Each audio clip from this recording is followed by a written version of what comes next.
بۆی هەموومان بەیەکەوە ئیستفادە بکەین ئینشاءالله. طبعا نوێژ معلومی جەنابتان یەکێکە لە پایە گەورەکانی ئیسلام،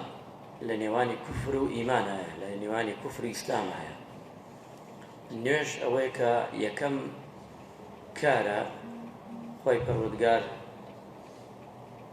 لە قیامەتا لێمان ئەپرسێ دەربارەی نوێژە. حەقی خوا لەسەر بەندەکانی دەست پێ دەکات لە نوێژەوە دەست پێەکە، حەقی مرۆڤەکان لە بینی من و تۆدا لە خوێنەوە دەست پێەکە. کەواتە نوێژ لە هەموو عیبادەتەکان تر گەورەتر. و نوێژش ئەوەیە گەوری ئەوە دەرەخات لە حەوت تەبەقەی ئاسمان خواگیان فەرزی کردو لەسەر من و تۆ، لەسەر زەوی کردو.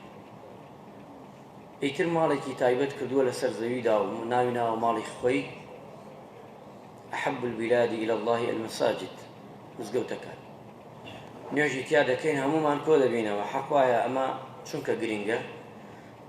کە ئادابش بزانین لەگەڵ ئەو ئادابانەی هەندێکی جەنابتان لەوەی بزانن، بەڵام بۆ تذکیرە بێ یان هەندێک شێت تازە بێ. ما من ثلاثة في قرية لا يبدو ولا تقام فيهم صلاة إلا قد استوحد عليهم الشيطان فعليكم بالجماعة. پێغەمبەری خوا فەرمی عليه الصلاة والسلام، ئەبی دەردای گێڕێتەوە فەرمێ پێغەمبەری نازدار صلی الله عليه وسلم فەرموویەتی گەر سێ کەس لە گوندێکا بوون، سێ کەس یعنی سێ ماڵ، سێ کەس ئەگەر هاتوو ئەمانە نوێژیان نەکردووە کۆمەڵ، لەو لادێیە بانگ نەدرا، ئەوە چاک بزانن ئەو لادێیە، ئەو شوێنە، ئەو ماڵە، ئەو گەڕەکە، ئەو نەفەرانە شەیتان ئەیان باتە ڕێوە، شەیتان ئەیان باتە ڕێوە. ئەمە زۆر گرنگە.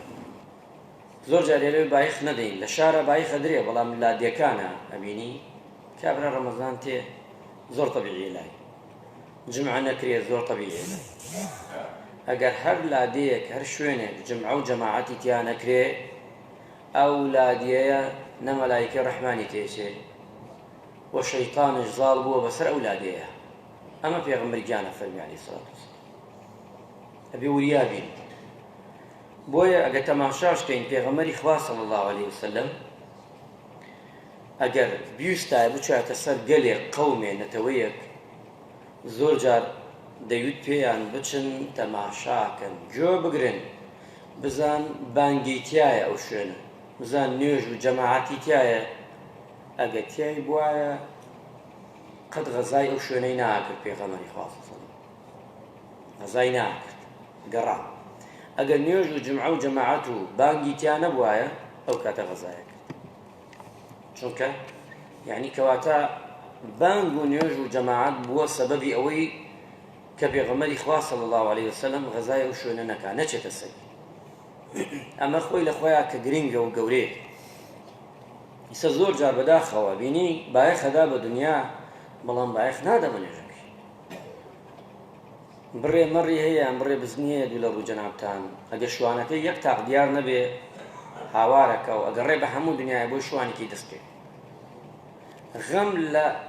غەم شوانێتی چەند حەیوانێکە خوا، بەس غەمی شوانی لادەکەی ناخوا کە قیامەتی لەسەرە و ئەسڵ بۆ ئەوە دروست کراوە خۆی. ئەبێ وریابین. ئەمە بەڕاستی زۆر جارە بینین هەندێ ئەلحەمدولیلا ئێستا باشترە، چاکترە لە خوا وەزیا بێ، ئەو مامۆستایانە دەچین و چاکترە، بەڵام یەمان بە گوێرەی پێویست نییە. بۆیە فەرموویانە جەماعەت واجبە، عولەمایان فەرموویانە جەماعەت واجبە. یەکێکە لەو واجبانەی کە پێغەمبەری خوا فەرمی عەلەیهی سەڵات وەسەلام ئەم حەدیسەکەنە واجب لە نوێژی جەماعەت. ئەڵێ بکرایە کەسێکم دانا لە شوێنی خۆم بەرنوێژی بکردایە، خۆم شەچووم ئەو ماڵانەی کە دەنگی بانگ ئەگەی پێی و ناگۆم زگەوت ماڵەکەم ئەستان بەسەریاندا. یعنی قەزدی چییە؟ قەزدی من نییە خۆ ماڵ تێکدا پێغەمبەری خوا صلی الله علیه وسلم، قەزدی ئەوەی یعنی ئەیانم هاورد بە زۆرش بوایە بۆ جەماعەت، کەواتە واجبە. بۆیە فەرمن هەر کەسێ گوێی لە بانگ بێ و جوابی نەداتەوە بانگکە، عوزری شەرعیشی نەبێ، ئەو نوێژەکەی دروست نییە، بابیکە. چونکە ئەو کابراهاتە خزمەتی پێغەمبەری خوا صلی الله علیه وسلم نابینا بوو ئەی پێغەمبەری خوا ماڵم دوورە چاوم نابینی شەو تاریکە ڕێگام دوورە کەسمش نییە بم تێرێ بۆ مزگەوت فەرمووی یەکەم تاو فەرمووی بچۆ دوایی وتی پێی لێ بپرسم بزانین گوێی لێ لە بانگ پێغەمبەری خوا تەئکیدی کردەوە وتی بەڵێ وتی مەدام گوێت لە بانگ ئەبێ جوابی بانگەکەی خوا بدەیتەوە یعنی بێی بۆ مزگەوت بۆی عولەمایان فەرموویانە بە تایبەتی ئەوانەی کە بەدەنگ ئەڕوا بانگ ئەوە نییە کە بەم سەماعە عولەمایان وتیانە بەدەنگ یعنی چە زەلامێت بانگ بدا لە مزگەوتە لە بانگ خانی ئەم مزگەوتە دەنگی گەیە کوێ حەدی بانکە ئەگەیێتە تەقریبەن گەڕەکێ دوو گەڕەک تر ئەوانە ناوێت لە ماڵە نوێژکەن دراوسەی مزگەوتی پێڵێن ئەوانە بە هیچ شێوەیەک نوێژشکەن لە ماڵە دروستنی ئەگەی گوێی لە بانگی بەس بەم سەماعە نییە ئەم سەماعە ماشەڵڵا زۆرە ڕوا بەڵام ئێستا بۆتە سەماعەکەش ئەگەر سەماعەکەش بۆ نمونە بگا ئەو سەماعەیە لە هەموو شوێنێک دەنگەگەیە کەواتە عولەمایان تعقیمیان کردو کردیان تەعام وتیان ئەگەر بێت و لە هەر چۆبی دەنگی بانگی بیست عوزی شەرعی نەبوو نوێژکەی نوێژەکەت قبوڵ نییە و بەتاڵە ئەبێت جوابی بانگەکەی خوا بدەیت و حەی عەلە السەلاة یعنی چی بێن بۆ نوێژ ئەی کێ بێت بۆ نوێژ ئەگەر ئێمە جوابی نەدەین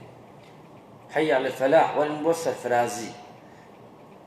کەواتە ئەمە بێ جوابی بانگی خوا بدەیتەوە بۆ عولەمایان فەرموویانە واجبە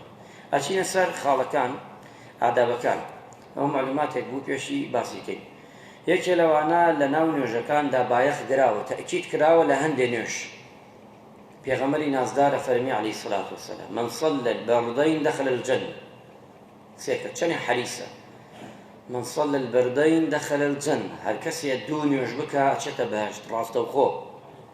فەرمیانەی پێغەمبەری خوا صلی الله علیه وسلم بەردەین یعنی چی فەرمووی الصەلات واتە نوێژی بەیانیان و نوێژی عەسران هەر کەسێ ئەم دوو نوێژە بکا بە جەماعەت ئەچێتە بەهەشتەوە چونکە بەیانیان بیدایەی ئیشکردن و کاسبی و ڕزق پەیداکردنە عەسرانش گرمەی کاسبکردنە ئیشکردنە بۆیە پێغەمبەری خوا تەئکید دەکا لەم دوانە هەر کەسێ ئەم دوو نوێژە بە جەماعەت بکا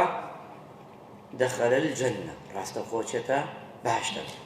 کەواتە ئەم دوو نوێژە زۆر گرنگە نوێژی بەیانی بزات نوێژی عەسران ئەبێ هەوڵدەین ڕەمەزان وامان لێ بکە مانگی ڕەمەزان بەرنامەیە دانین دوای ڕەمەزان نوێژی بەیانیان بە قەدەری ئیمکان مەوجود بم هەر نەک مەوجود نەبم بتوانم هەموو ڕۆژە بێم ئەگەر نەمتوانی بەیانیان ڕۆژی نە ڕۆژی ئەگەر نەمتوانی سێ ڕۆژ جارێ ئەگەر نەمتوانی چوار ڕۆژ جارێ پێنج ڕۆژ جارێ چونکە بەیانیان بەرەکەتی زۆر هەر کەسێ نوێژی بەیانی بکا لە جەماعەتە ها لە زیممەی خوایە تا ئێوارە واتە خوای پەروەردگار ئەیپارێزێ بە مەلایکەکانی هەتا ئێوارە لە جنۆکە لە ئینس لە هەمووی هەر کەسێ بەشداری نوێژی بەیانی بکە مەراسیمی نوێژی بەیانی بکە خوای گەورە ڕزقەکەی زیاد ئەکا و بەرەکەتەکە ڕشێنە سەریان چونکە دوای نوێژ بەیانی ڕزق تەوزیعەکرێ بەرەکەت تەوزیعەکرێ ئەوەی کە مەوجود نەبێ بێبەش بێ یان بەشەکەی کەمە بێ یا تووشی ئەو بەرەکەت نایێت هەر کەسێ لە نوێژی بەیانیدا مەوجود بێ فکری سافە لە قایمەی مشریکەکان نییە هەر کەسێ لە نوێژی بەیانیە مەوجود بێ لە منافقەکان نییە فەزایلی زۆر نوێژی بەیانی کەواتە ئەمانە دەست ئەکەوێ بە نوێژی بەیانی عەسرانش وەک پێغەمبەری خوا فەرمێ بە بەهەشتی پان و بەریف شا دەبیت هەر کەسێ پێغەمبەری خوا فەرمی عەلەیهی سەڵات وەسەلام هەر کەسێ ڕێگا ببڕێ بە تاریکی شەو چی عیشا بێ چی بەیانی بێ چی مەغریب بێ بۆ مزگەوت بڕوا خوای پەروەردگار کەچی لە تاریکی بۆ نمونە لە ڕۆژی قیامەتە نوری پێدا قەبرەکەی ڕۆشنا ئەکاتەوە شەو وەرە بۆ مزگەوت قەبرەکەت ڕووناکە بێتەوە شەو وەرە بۆ مزگەوت ساحەی مەحشەرت ڕووناکە بێتەوە شەو وەرە بۆ مزگەوت پردی سرات ڕۆشنا بێتەوە ئەمە پێغەمبەرگیانە فەرمی عەلەیهی سەڵات وەسەلام کەواتە ئێمە دەبێ بایەخ دەین چونکە ئێمە پێویستمان بە نوکە دەرزیەکە لە ڕۆژی قیامەتا ڕۆشناییەک نوکە دەرزیە چەنێ ئەوەنە زۆرە نوکە دەرزیە چونکە تاریکە پردی سرات وەک شمشێرێ تیژە لەموو باریکترە وتیانە کوردەواری وا وتووە بەڵام خۆی هەروایە لەورەدا هەر کەسێ ئەوەنەی مسقالە زەڕێ کە چاو نایبینێ نوری هەبێ ڕۆشنایی هەبێ لەو پردە بخۆیە پەڕێتەوە لە ناوی گۆڕدا لە ناو قەبردا ئەوەت هەبێ مرتاحی لە ساحەی مەحشەردا هەرسێکیان کەواتە ئێمە توانین ئەمانە نوێژی بە تایبەتی نوێژی بەیانی نوێژی عیشا و نوێژەکانی کرد نوێژی عەسر بە تایبەتی پێغەمبەری نازدارە فەرمیێ چینە سەر نوێژی عیشا من صلى العشاء في الجماعة هەر کەسێ نوێژی عیشا بکا بە جەماعەت بەس عیشا فكأنما قام نصف الليل وەک ئەوەیە هەتا دوانزەی شەو ئەم پیاوە یەسیاوەتە پاو عیبادەت خواکە 4 ڕکات عیشا بەس بی 4 ڕکات نوێژی عیشا بکەی خوای گەورە ئەمرەکا بە مەلایکانە فەرمێ عیبادەتی بۆ بنووسن حەتا نیمەی شەو بکەنە دووتەوە عەبدەکەم هەتا ئیمشەو نیمەی شەو عیبادەتی کرد ئەمجا فەرمێ ومن صلى الصبح في الجماعة هەر کەسێ نوێژی بەیانیش کا جەماعەت کەچی فكأنما صلى الليل كله ئەو شەوە هەتا بەیانی بە شەو نوێژی بۆ نووسێ یعنی ئەتەوێ شەو نوێژ بکەی هەموو شەوێ نوێژی عیشا و بەیانی بکە هەموو شەو نوێژ شەو هەڵمەسە بۆ شەو نوێژ خوای گەورە بۆتە نووسێ هەتا بەیانی تۆ عیبادەت دەکەی چی لەو پایەیەکە بەڕاستی ئێمە دەستمانەکەوێ لە 10 دقا لە 5 دقا باس ئەوە ناکەین 1 بە 50 باس ئەوە ناکەین لە ماڵ دەرەچی هەنگاوێک ئەنەی خێرێکە بۆ نووسێ هەنگاوێکەنەی شەڕ بۆ نووسە مەلایکە دەورتەگرێ دەیتە مزگەوت مەلایکە دوعات بووەکە هەتا دەرەچی لە مزگەوت ئەمانە فەضایلی ڕێگاوبانی مزگەوت و ناو مزگەوتە بەڵام ئێمە بزات باسی نوێژەکانەکەین ئەمجا پێغەمبەرگیانە فەرمی عەلەیهی السەلاة والسەلام إن أثقل الصلاة على المنافقين ئەمجا دێتەوە عەکسەکەی باسەکە قورسترین نوێژ لەسەر منافقەکان کامەیە صلاة العشاء والفجر قورسە هەر کەسێ دوا بکەوێ لە سەڵاتی نوێژی عیشا دوا بکەوێ لە نوێژی بەیانی وریابێ ئەوە سیفەتی منافقە ئەبێ لەو تەمەڵیە خۆی نەجاتدا بۆیە پیاوچاکان ئەیانوت ئەگەر کەسێ سێ بەیانی نهاتایە بۆ نوێژی بەیانی گومانمان لێ کرد گومان منافقی خوا پەنامان بدە کەواتە ئەبێ ئێمە لەوە خۆمان بپارێزین ئەو حەدیسەمانش باس کرد پێغەمبەری خوا فەرمووی کە واجببوونی نوێژی جەماعەتە خاڵی دووهەم لە کاتی جەماعەتدا ئەبێ ئاگامان لە هەڵسوکەوتی ئیمام بێت ئیمام نوێژە هەڵسوکەوت وریابین ئەو چی کرد ئێمە تابعی ئەوین نابێ پێشی ئەو بکەین إنما جعل الإمام ليتم به فإذا كبروا فكبروا وإذا ركعوا فاركعوا وإذا سجدوا فاسجدوا تۆ تابعی ئیمامی نابێ پێشی کەوی نابێ دوای بکەوی نابێ زۆر خۆ تاخیرکەی لە ڕکوع لە سوجود لە هەستانەوە لە ڕۆیشتن و نابێ منافەسەیشی بکەی ئەو جارە نەچۆتە ڕکوع توشتە ڕکوع ئەو جارە سەلامی نەداوە تو سەلام دەیتەوە ئەو جارە نەچوتوە سجود توشتە سجود ئەمە پێغەمبەرگیانە فەرمی عەلەیهی السەلاة والسەلام هەر کەسێ وا بکە دوور نییە لای خوا سەری دوو لە ڕوو جەنابتان وەک سەری گوێدرێژ وا لێ بکە لەو کاتەدا دوور نییە لای خوا یعنی ئەمەنە هەڕەشەکە بە قووەتە نابێت تۆ پێشی ئیمام کەوی بە تایبەتی زۆر جار ئیمام هیچ بەلەمەکە لە سەلامدانەوە سەلامی یەکەمی تەواو کرد سەلامی دووەمیدا ئەمجا سەلامی یەکەم دەرەوە پەلەمەکە چاوەڕێکە هیچ پەلەمەکە پەلەی چتە وتی ئەسەلامو عەلەیکوم وەڕەحمەت الله تۆ هەر بێ سەجارێ ئەمجا وتی ئەسەلامو عەلەیکوم وەڕەحمەت دووەم سەلامی داوە تۆ یەکەم دەرەوە نەک ئەرەوتی سەلامو عەلەیکوم تۆ ئاوایە بکەی تۆ ئاوایە بکەی بەلەو دەربچی بەعزە شوێنی خۆتان نەزانن ئیمام جارە سەلامی تاوانەوە کابرا گەیەتە بەردەم قاپێک یان تۆ ئێسایتە تەپاوە بەردەم توی گردووە بۆی بڕۆی پەلەی چیکە بەڕاوەستە پەلەمەکە سێرێ دوا بکە جوان بزان کەس لە دواوە نوێژەکە دەی مەدام نوێژەکە لە بەردەمیا دانیشە بووە سترە بووی با خێرت بگەیە کەس نەدا بەردەم نوێژەکەیە جوان ئەو تەواوی کرد جوان تۆش بۆ خۆت ڕێگا کراوە و بانشان خەڵکە مەڕۆ باجات با ئەدەیتە شانێکەکە با ئەدەیتە ڕێسملێکەکە ئەمە ئازاردانە ئەم ئازاردانە گونەحبارەوی تۆ پەلەی چیتە گشتی دقەی بەخوا فەرق ناکات چەند چریکەیەکە پەلەمەکە دانشە بۆ خۆت لەسەر خۆ زیکرەکان بخوێنە ئەگەر مەجاڵتش نییە یەک چریکەیە مەجال بدە مەجالێ دروست بوو با گشتی لێوە بچی ئەوە گرینگە بۆیە لەوەیە ئەمانە لە ناو مزگەوتا زۆر جار ئێمە ئەمانە بێتە گرفتۆمان گرفتەکە لەیرا دروستە بێ کابرایە سێرەکەی ئەداتە بەردەم 5-6 کەسە ئەبێتە قاڵە ئەبێتە گاڵە سێرەکەی کابرایژە وەڵای نەمان لاین چۆن نوێژکە حەپەلەیەکی ڕابکە خۆی بەزەبتش وایە چونکە ئەمجا هاتە مزگەوتچەوە لە شوێنێکان نوێژکە بە کەچی دوێ بە سترەت هەبێ بەردەمت با چۆڵ نەبێ چونکە بۆی خەڵک نەداتە بەردەمتا پێغەمبەری خوا صلی الله علیه و سلم زۆر جار بە سترە و نوێژی کرد، یعنی شتێکی داناوە لە پاڵی نوێژی کردە، پاڵی دنگەکان، پاڵی دیوارەکان لە پێشەوە، ئەو شوێنە قورئانە دانە لە پێشی خۆت، شتێک دانە لە پێشی خۆت داینە بۆی نوێژەکان ئەنجام بدەی باشە، با بەردەمت بەتاڵ نەبێ، چونکە بەعجار کەسێ نازانێ فکری نییە لای خۆی داتە بەردەم نوێژەکەتا، دوای لەوەیە تۆش گوناحبار بی لەگەڵ ئەودا.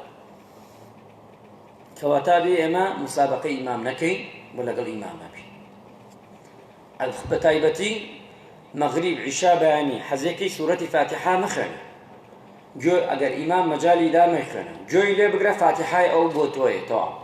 بە تەراویح بزات، تەراویح الله ئەکبەر، خۆت ئامادە بکە، چونکە تەراویح کەمێ پەلەی تایە، خۆت ئامادە کە جوان گوێ بگرە لە سوورەت فاتحا وەک تو نووسراوە، مەیخوێنە نوێژەکە دروستە، عیبی نییە. ئەگەر ئیمام مەجالی نەدا مەخوێنە، ئەگەر مەجالی دا بیخوێنە، چونکە لە بەرەوەی تەراویح کەمێ ئەبێ خۆی هەدیارە ناوەکی کەمێ گرجگۆڵی پێوە دیار بێ لە تەراویح، چونکە ئەتوانی، چونکە فاتحای ئیمام بۆ تۆ دروستە، های لە بۆ نمونە های لە فاتحا خوێنی نیمە تەواو کردووە نیمە تەواو نەکردووە، مامۆستا چووە ڕکوع الله ئەکبەر، تۆش بڕۆ فاتحەکە تەواو مەکە، مێژە تەواوی کردن، چونکە ئەو خوێندیەتی ئیمام مەدام خوێندی تەواو، ئەمانە گشتی لەسەر ئیمامە، نوقسانی نوێژ هەمووی گوناحباری ئیمامە، تۆ نی، تۆ هیچ گوناحبار نابی، ڕکوعی سجودی نوێژەکەت بەتاڵ بێ، ئەو گوناحبارە، تۆ گوناحبار نیت هیچ، چونکە ئەو تۆ اقتیدار کردە بە ئیمامەکەەوە، ئەبێ ئینسان ئاگای لەو شتانە هەبێ بۆ معلومی جەنابتان. خاڵێکی ترەوەیە ئەبێ ئیمام لە ناوڕاست بێستێ، ئێستا ئەم مزگەوتە ئەبێ ڕێک لە ناوڕاست، پێغەمبەری نازدارە فەرمی عەلەیهی سەڵات وەسەلام وەسیطوا الئیمام وەسدوا الخەلەل، ئیمام بخەنە ناوڕاستان و بەینەکانش پڕکەنەوە، سەد الخەلەل بۆشایەکان پڕکەنەوە، با بۆشاییمان تیا نەبێ لەگەڵ ئەو ئەزیەتی یەکتریش نەدەین، ئەم دوانە ڕچاو بکەین، یەجا ئەمەنە تەنگی نەکەین، کابرا نەتوانێت بە ئیسراحەت ڕکوع بووە و سجود بەرێ، تەنگ بێ دەستی ئاوا بچێتە یەکە، ئەمە چی وەڵا ئەوە نەتەنگن، یەکجا واشنە، بە ئەندازەی خۆت قاچت بکەرەوە، بە ئەندازەی خۆش شانت کەرەوە لەگەڵ برای خۆتا، شانتان بدەنە شانێکەوە، قاچتان بدەنە قاچێکەوە، زۆرش نا تونی لێ بکەی، سێرکەی بەعجار پانەتە پاتەوە، گۆشتەکەی پات خەریکە خنجێنێ، ئەمەنێ ئازارکەدا بەڕاستی، ئەی بۆوە وەحاڵ بینە قەیپایەوە لەسەر خۆت نەرم با نەرم بین بۆ یەکتی، شانمان نەرم کەین، نەک شانتون کەی لێ، فەقیرە ئەوش خۆی گردە خەرکی ڕمێەوە پشتا، نا زۆر جاری ئەمەنە شتەکان تون نەکەین وەلای خۆمانەوە، وازانی سنەتە، بە سنەتش نییە، چونکە ئازاردانی برای خۆت گونەحبارە بی لە نوێژە، ئەبێ شانت جوان بخیتە شانی، زۆر طەبیعی بێت، چوویتە شوێنێک زانی تەسکە زۆر بەشە وەڵڵا برا منە چمە دواوە، باەوە شوێنەکەتان خۆش بێ کوڕە مەشە چم برا، خۆ ئەوە نییە کە ئێمە ئیلا لەم رابی، نەوەڵا جوان خۆمان پا ئەدەینە قەیپای یەکەوە لەسەر خۆت، سەبع جار ئەوانەی کە پا نادەنە قەیپای تۆ بۆ وەڵا لە خۆی لە قارە نایدا، بۆ نایدا لەوەی حەقشی بێ، ئەمەنە پاجی ڕەکالێت بێتاقەتە بێ پێوە، تۆ ڕێ نییە بەعزە جار بڕاتە بێ من خۆم تێم بەعجا جەمان نابێتەوە، کابرا ئەمەنە پای کردێتەوە، جێ دوو نەفەری کردووە، ئیدەکەم پادەیەک ئێمە خەرکی لێ لەوەڕمین، باوەک کابرای لێنێ ژێ ڕۆژە کابرایەک تونیان کردبوو لە یەکتری سرەیەک، ئەژە کابرایە بۆ لەو پەڕۆ پاڵنەنا پاڵی ناتا ئەو سەرگشتی کەوت، هەوەک دۆمینە تەشبیه نەبێت پەلاگشتی کەوت، چونکە ئەمەنە تەسکیە سیاوین فەقیر لە پاڵێکی ناگشتیان کەوتنە مل یەکتریە، با ڕێکە جوان لەسەر خۆمان ڕێکە بێت، سیرەیەکە بەش 30 نەفەرەکە معقول نییە تو 50 نەفەری لێدی، معقول نییە تو 40 نەفەری لێدی، نابێ ئەبێ بە ئەندازە، تێم زوو تێم جوان تێمە یەکەم سیرە دانشم کە لە یەکەم سیرە جوان تەماشاکەم، جارێ هەڵنەسیان ئەم هاتە پشتی ئێسیا، جارێ هەڵنەسیا قامەتی نەکردە هات جێ خۆی کردو، نابێ تو بێ ئەوە سێ بزان فەراغەیە، ئەو برایە لە بەردەم ئێسیانە تەماشای دوایەکەکەن ئەڵێن فڵان کەس بێەوە پێش ڕێگایە، بەس کە ڕێگا نییە تو بۆ ڕۆی لە بانسەری ئێسی، یعنی ئەمە وەکەوەیژی کاکە زەحمەتی تۆ چۆ دوام تێمە پێش غێن باشە پێڵێ، ئەوانە زۆر جارە بینی لە مزگەوتەکانە بێتە کێشە بەڕاستی تایدا. پێغەمبەری خوا فەرمی عەلەیهی سەڵات وەسەلام لەو یەعلەمونە الناس ما في النداء چەند دەقەیە قوربان باش ئەمە تەواوکەینی و شەڕا بازدێنین، لەو یەعلەمونە الناس ما في النداء والصف الأول، ئەگەر بزانن لە بانگدانە چی هەیە، بانگکردنی خەڵک چی هەیە، پێغەمبەری نازدارە فەرمی صلی الله علیه وسلم واگەر بزانن لە سەفی یەکەما چیان دەست ئەکەوێ پێغەمبەریانە فەرمی عەلەیهی سەڵات وەسەلام ئەوان کەچی بە هەرگوڵ یان چی بە پەلەکردن دێن کەچی ئەکەن بۆ یەکەم سەف وە بۆ جادانەوەی یەکەم سەف یان تیش کە ئینەکەن بڵێن هەڵبژاردن ئەکەن بۆی بێنە یەکەم سەف هەوڵدەن بێنە یەکەم سەف هەوڵدەن ئەو پیاوانەی کە دانیشن لەبان کورسی ئەوەی ئینشاءڵڵا خوای گەورە ئەجر پاداشتی هەرەوە یەکەم سەفە نووسێ چونکە عوزر معذورن ئەو عزی خۆیانێ تایبەتمەندی خۆیانێ بەڵام غەیری ئەوە من داوامێ ئەم داوام بۆ پیاوە تەمەنەکان ئەوانەی ئەتوانن بە پێوە بێسن با لە دووەم سیرە و سێم و چوارە مەیەبسن بۆ ئێسی تو لە ماڵە دەستنوێژت کردو هاتی بۆ مزگەوت گەرەکتە خێرت دەستکەوێ ئەی ناتەوێت خێری زۆرت دەستکەوێ پێغەمبەری خوا فەرمی عەلەیهی سەڵات ئەگەر بزانن چی هەیە لە یەکەم سەفا بەڕاکردن دێن بۆ مزگەوت هێژێ ئەگەر بزانن لە یەکەم سەفا چییە شەڕە شمشێرەکەن لەسەری شەڕەکەن لەسەری بۆ بگەیتە یەکەم سیرە ئەمە پێغەمبەری خوا فەرمێ چونکە کاتێ تۆ ڕاوەستی ئیمام نوێژەکە ئەڵڵاهو ئەکبەر خوای گیان یەکەم تاو تەماشاکە تەماشا یەکەم سیرەکە چ نەخۆشە خوای گیان جەلە جەلالوهو بە عەزەمەت و گەورەی خۆی تەماشای تۆ بکە یەکەم کەستە ناو مزگەوتە ئەی بوو لە دواوەیسی زەلامی وایە پێڵی کاکە بێوە بەرۆ نەنە با مناڵە بچێتە پێشوو سبحان الله با مناڵە بۆ بێتە پێشوو مناڵ بۆ تو خۆت مناڵەکە خیتە پێشوو دە خۆت بێوە پێشەوە کاکە خۆت بێوە پێشەوە تەمەنێکتەیە خۆشترا بێوە پێشەوە ئەستۆ بینوژە زانی هەر خۆشە یەکێ دێتە ناوە سێ مزگەوتە کاکە یەکەم سیرە گشتی ڕیسپیە دووەمیان سێهەمیان چوارەمیان کەمیان لەوان بچووکترە ئاخرەکەی مناڵەکانە ئەبینی جوان مناڵەکانش گەنجەکان کچکیانە بینی خۆیان ئەمە پێغەمبەری نازدار سەڵ سەڵم ئاوای پێخۆش ئەگەر ئەمانەوێت پێغەمبەر ڕازی بکەین ئاوای پێخۆش حەزەکە ئەوەی ویشی سپیە بێتە پێشەوە ئەوەی بەتەمەنە بێتە یەکەم سیرە ئەمجا دووەم ئەمجا سێمە تا ئەڕواکەیدا کەواتە ئەبێ ئینسان بزانێ کە یەکەم سیرە خەیری لە دووەمە دووەم لە سێم لە سێم چوارەم پێنجەم شەشەم هەتا ئەڕوا هەمووی سەفەکانتان ڕێک بخەن پێغەمبەری خوا فەرمێ شەیطان دوور بخەنەوە ئەوە بیگەن و بیدەن بە یەکە سەفەکان و نەرمونیان بن لەگەڵ یەکانە و سەفەکاندا و مەجای شەیطان مەدەن و ئەفەرمێ پێغەمبەری خوا سەڵ سەلەم سەفەکان چۆڵ مەکەن جێمە نەهێنن یعنی جۆڵایی باتیان نەمێن هەر سەفێک بگەینتە یەک ئەوە کەسێکی خوای گەورە ڕەحمەت لێکە یعنی سەفێکی سەدەیتە ژوورەوە ئەدینی سڕیەکتر دروست کراوە لەم سەفەی پێش و نەفەرێکی نوقسانە دوو نەفەری نوقسانە ئەگەر تۆ بچی ئەو سەفە پڕکەیتەوە ئەبیتە خۆشەویستی خوا ئەگەر بچی ئەو سەفە پڕکەیتەوە ئەوە خوای گەورە ڕەحمی بە تۆ کردووە یعنی خوا خۆش دەوێ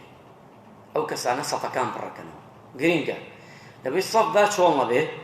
چونکە نوێژ چۆڵ بێ وەک نوقسانی لێ و شەیطانش پێی ناخۆش دەبێت تەبعەن سەفەکان و شەیطانش پێی ومن صلى الصف وصلى الله خوای گەورە سڵاوات شەدا لەسەر ئەو کەسەی کە سەفەکان پڕەکاتەوە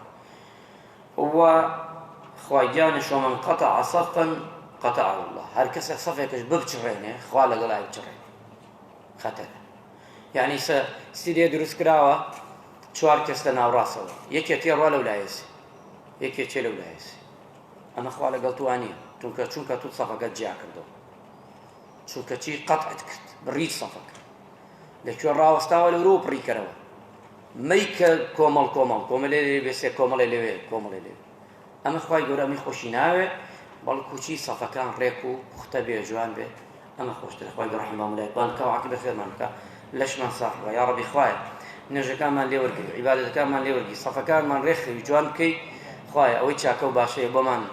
ئاسان بکەی فێرمان بکەی دینەکە شارەزامان بکەی خوای ڕەحمەهو لایەکمان بکەی عاقبەت خێرمان بکەی لەشمان ساف بکەی یا ڕەبی عیبادەتی ئەم مانگە لە هەموو لایەکمان وەرگری خوایە گیان بە ڕەحمەت و میهرەبانی و گەورەی خۆت لەگەڵمانە بکەی کار و کردەوەی ئێمە نەکەی خوایە گیان لە گوناحەکانمان خۆش بی ئەوەی دەزانی و نازانی خوایە ڕەحم بە هەموو لایەکمان بکە عیبادەتمان لێ وەرگری خوایە ڕەحم بەو کەسانە بکەی کەوا نەخۆشن داوای دوعای خێران کردو خوایە ڕەحمان پێ بکە هەژاروان و نەداران و لێ قەوماوان خوایە گیان یا ڕەبی خوایە ڕەحم بە وڵاتمان بکەی یا ڕەبی هەرزانی بەرقەرار بکەی ئەمن و ئاسایی بەرقەرار بکەی خوایە برایەتی و تەبایی و یەکریزی لە هەموو لایەکمان وەربگری و زیاتری کەی آمین آمین والحمد لله رب العالمين وآخر دعوانا الحمد لله رب العالمين